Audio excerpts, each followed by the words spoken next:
감자, 김동인. 싸움, 간통, 살인, 도둑, 구걸, 징역. 이 세상의 모든 비극과 활극의 근원지인 칠성문박 빈민굴로 오기 전까지는 복녀의 부처는 산홍공상 제2위에 드는 농민이었다. 복녀는 원래 가난은 하나마 정직한 농가에서 규칙 있게 자라난 처녀였다. 이전 선비의 엄한 규율은 농민으로 떨어지자부터 없어졌다 하나, 그러나 어딘지는 모르지만 딴 농민보다는 좀 똑똑하고 엄한 가율이 그의 집에 그냥 남아있었다.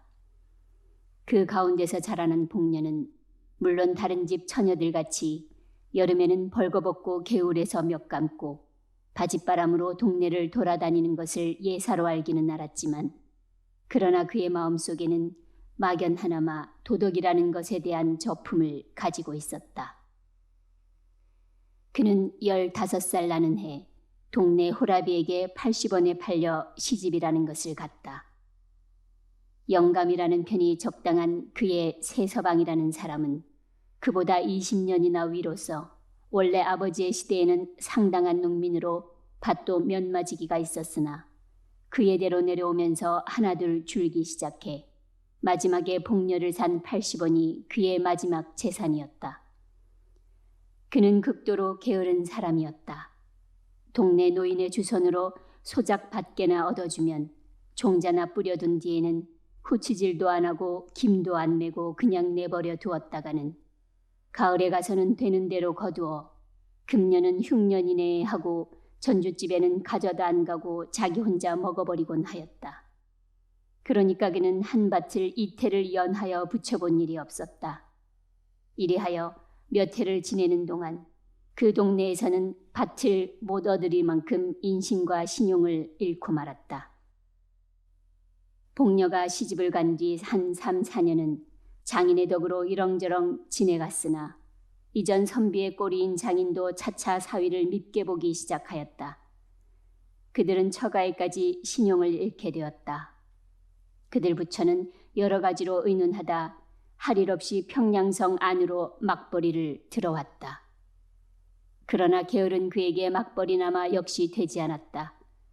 하루 종일 지게를 지고 연광정에 가서 대동강만 내려다보고 있으니 어찌 막벌이인들 될까. 한 서너 달 막벌이를 하다 그들은 요행 어떤 집 막간 행랑살이로 들어가게 되었다. 그러나 그 집에서도 얼마 안 하여 쫓겨나왔다. 복녀는 부지런히 주인집 일을 보았지만 남편의 게으름은 어찌할 수가 없었다. 매일 복녀는 눈에 칼을 세워가지고 남편을 채근하였지만 그의 게으른 버릇은 개를 줄 수는 없었다. 뱃섬 좀 치워달라우요. 남 조르 모른데 님자가 치우시관. 내가 치우나요? 20년이나 밥 처먹고 그걸 못 치워? 아이고, 확 죽구나 말디. 2년 뭐? 이러한 싸움이 그치지 않다가 마침내 그 집에서도 쫓겨났다. 이젠 어디로 가나? 그들은 할 일 없이 칠성문 밖 빈민굴로 밀려 나오게 되었다. 칠성문 밖을 한 부락으로 삼고 그곳에 모여있는 모든 사람들의 정업은 거러지요. 부업으로는 도둑질과 자기네끼리의 매음, 그 밖에 이 세상의 모든 무섭고 더러운 죄악이었다. 복녀도 그 정업으로 나섰다. 그러나 19살의 한창 좋은 나이의 여편네에게 누가 밥인들 잘 줄까? 젊은 거이 거랑질은 왜? 그런 소리를 들을 때마다 그는 여러 가지 말로 남편이 병으로 죽어가거나 어쩌거니 핑계는 되었지만 그런 핑계에는 단련된 평양 시민의 동정은 역시 살 수가 없었다. 그들은 이 칠성문 밖에서도 가장 가난한 사람 가운데 드는 편이었다. 그 가운데서 잘 수입되는 사람은 하루에 5리짜리 돈푼으로 1원 70에서 80전의 현금을 주고 돌아오는 사람까지 있었다. 극단으로 나가서는 밤에 돈벌이 나갔던 사람은 그날 밤 40원을 벌어가지고 와서 그 근처에서 담배 장사를 시작한 사람까지 있었다. 복녀는 19살이었다. 얼굴도 그만하면 빤빤하였다. 그 동네 여인들의 보통 하는 일을 본받아서 그도 돈벌이 좀 잘하는 사람의 집에라도 간간 찾아가면 매일 50에서 60전은 벌 수가 있었지만 선비의 집안에서 자라는 그는 그런 일은 할 수가 없었다. 그들 부처는 역시 가난하게 지냈다. 굶는 일도 흔히 있었다. 기자묘 솔밭에 송충이가 끓었다. 그때 평양부에서는 그 송충이를 잡는데 은혜를 베푸는 뜻으로 칠성문 밖 빈민굴의 여인들을 인부로 쓰게 되었다. 빈민굴 여인들은 모두 다 지원을 하였다. 그러나 뽑힌 것은 겨우 50명쯤이었다. 복녀도 그 뽑힌 사람 가운데 한 사람이었다. 복녀는 열심으로 송충이를 잡았다. 소나무에 사다리를 놓고 올라가서는 송충이를 집게로 집어 약물에 잡아놓고 하고 그의 통은 잠깐 새에 차고 하였다. 하루에 32전씩의 품삯이 그의 손에 들어왔다.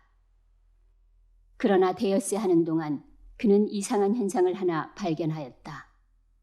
그것은 다른 것이 아니라 젊은 여인부 한 여남은 사람은 언제나 송충이는 안 잡고 아래서 지절거리며 웃고 날뛰기만 하고 있는 것이었다. 그뿐만 아니라 그 놀고 있는 인부의 품삯은 일하는 사람의 삭전보다 8전이나 더 많이 내어주는 것이다. 감독은 한 사람뿐이었는데 감독은 그들의 놀고 있는 것을 묵인할 뿐 아니라 때때로는 자기까지 섞여져 놀고 있었다. 어떤 날 송충이를 잡다 점심때가 되어 나무에서 내려와서 점심을 먹고 다시 올라가려 할 때 감독이 그를 찾았다. 복내, 어이 복내. 왜 그럽니까? 그는 약통과 집게를 놓고 뒤로 돌아섰다. 이리 좀 오너라. 그는 말없이 감독 앞에 갔다. 저 뒤 좀 가보지 않겠니? 뭘 하래? 글쎄 가. 가디요 형님? 그는 돌아서면서 인부들 모여있는 대로 고함쳤다. 형님도 값세다 가래. 싫다.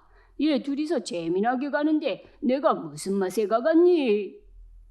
복녀는 얼굴이 새빨갛게 되며 감독에게로 돌아섰다. 가보자. 감독은 저편으로 갔다. 복녀는 머리를 수그리고 따라갔다. 복내 조카구나. 뒤에서 이러한 고함 소리가 들렸다. 복녀의 숙인 얼굴은 더욱 발갛게 되었다. 그날부터 복녀도 일 안 하고 공전 많이 받는 인부의 한 사람이 되었다. 복녀의 도덕관 내지 인생관은 그때부터 변하였다. 그는 아직껏 사내와 관계를 한다는 것을 생각해 본 일도 없었다. 그것은 사람의 일이 아니오 짐승이 하는 짓으로만 알고 있었다. 혹은 그런 일을 하면 탁 죽어지는지도 모를 일로 알았다.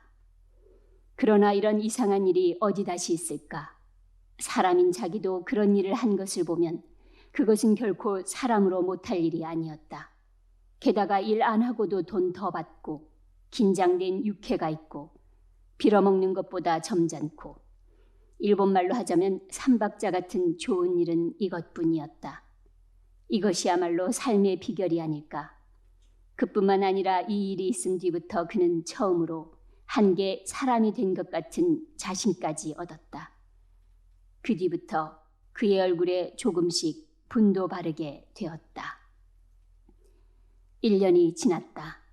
그의 처세의 비결은 더욱더 순탄히 진척되었다. 그의 부처는 이제는 그리 궁하게 지내지는 않게 되었다. 그의 남편은 이것이 결국 좋은 일이라는 듯 아랫목에 누워 벌신벌신 웃고 있었다. 복녀의 얼굴은 더욱 예뻐졌다. 여보 아즈바이, 오늘은 얼마나 벌었소? 복녀는 좀 많이 번 듯한 거지를 보면 이렇게 찾는다. 오늘은 많이 못 벌었세다. 얼마?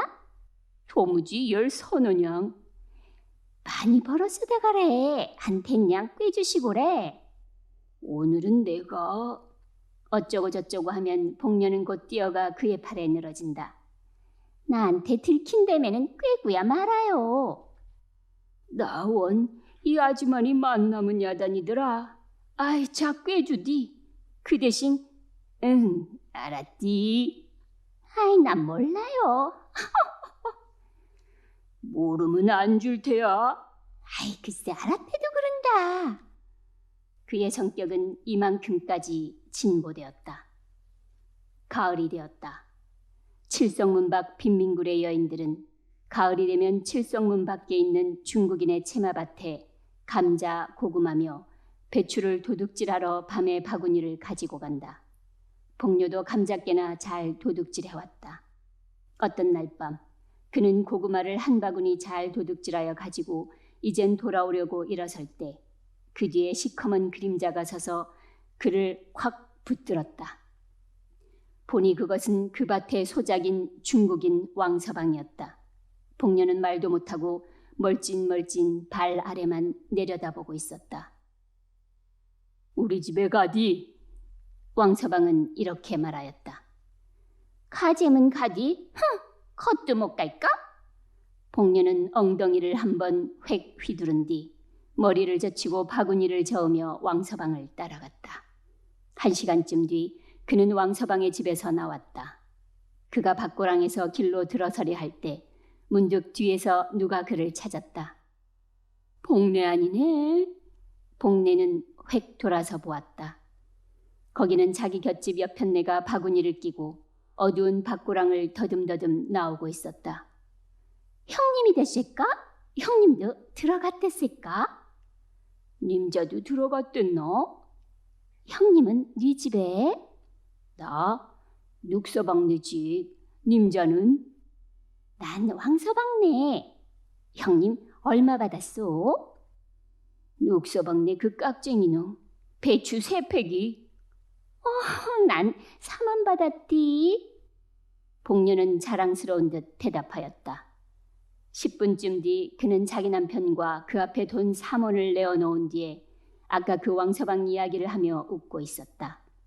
그 뒤부터 왕서방은 무시로 복녀를 찾아왔다.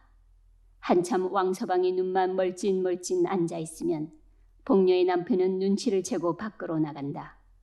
왕서방이 돌아간 뒤에 그들 부처는 일원 혹은 이혼을 가운데 놓고 기뻐하고 하였다. 복녀는 차차 동네 거지들한테 애교를 파는 것을 중지하였다. 왕서방이 분주하여 못 올 때가 있으면 복녀는 스스로 왕서방의 집까지 찾아갈 때도 있었다. 복녀의 부처는 이제 이 빈민굴의 한 부자였었다. 그 겨울도 가고 봄이 이르렀다. 그때 왕서방은 돈 100원으로 어떤 처녀를 하나 마누라로 사오게 되었다.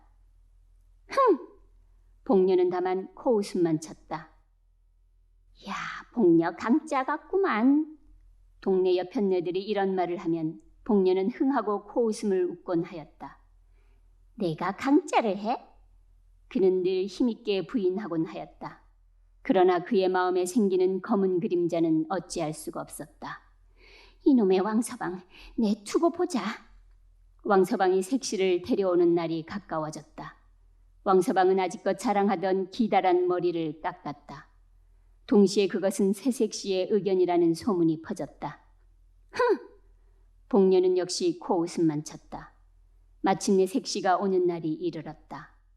칠보단장의 4인교를 탄 색시가 칠성문 밖 채마밭 가운데 있는 왕서방의 집에 이르렀다.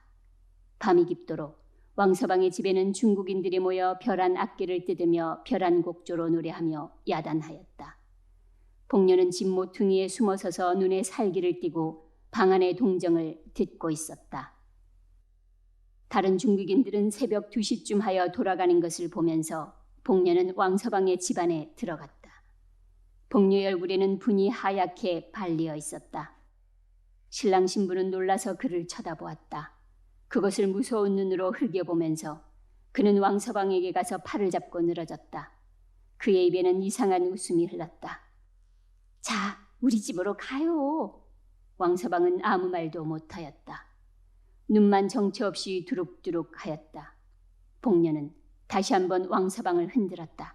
아이, 자, 어서. 우리 오늘 밤 일이 있어 못 가. 아, 이른 밤중에 무슨 일? 그래도 우리 일이... 복녀의 입에 아직껏 떠돌던 이상한 웃음은 문득 없어졌다. 이까짓 것? 그는 발을 들어 치장한 신부의 머리를 찼다. 자, 가자오! 가자오! 왕서방은 와들와들 떨었다. 왕서방은 복녀의 손을 뿌리쳤다. 복녀는 쓰러졌다. 그러나 곧 다시 일어섰다. 그가 다시 일어설 때 그의 손에는 얼른얼른 하는 낫이 한 자루 들리어 있었다. 이 퇴놈! 죽어라! 죽어라 이놈! 이 나쁜 놈! 나를 때렸디? 이놈아! 아이고 사람 죽이누나! 그는 목을 놓고 쳐울면서 낫을 휘둘렀다. 칠성문 밖 외딴밭 가운데 홀로 서 있는 왕서방의 집에서는 일장의 활극이 일어났다. 그러나 그 활극도 곧 잠잠하게 되었다. 복녀의 손에 들려있던 낫은 어느덧 왕서방의 손으로 넘어가고 복녀는 목으로 피를 쏟으며 그 자리에 고꾸라져 있었다. 복녀의 송장은 사흘이 지나도록 무덤으로 못 갔다. 왕서방은 몇 번을 복녀의 남편을 찾아갔다. 복녀의 남편도 때때로 왕서방을 찾아갔다. 둘의 사이에는 무슨 교섭하는 일이 있었다. 사흘이 지났다. 밤중에 복녀의 시체는 왕서방의 집에서 남편의 집으로 옮겨졌다. 그리고 시체에는 세 사람이 둘러앉았다. 한 사람은 복녀의 남편, 한 사람은 왕서방, 그리고 또 한 사람은 어떤 한방 의사. 왕서방은 말없이 돈주머니를 꺼내어 10원짜리 지폐 석 장을 복녀의 남편에게 주었다. 한방 의사의 손에도 10원짜리 2장이 갔다. 이튿날 복녀는 뇌일혈로 죽었다는 한방이의 진단으로 공동묘지로 실려갔다.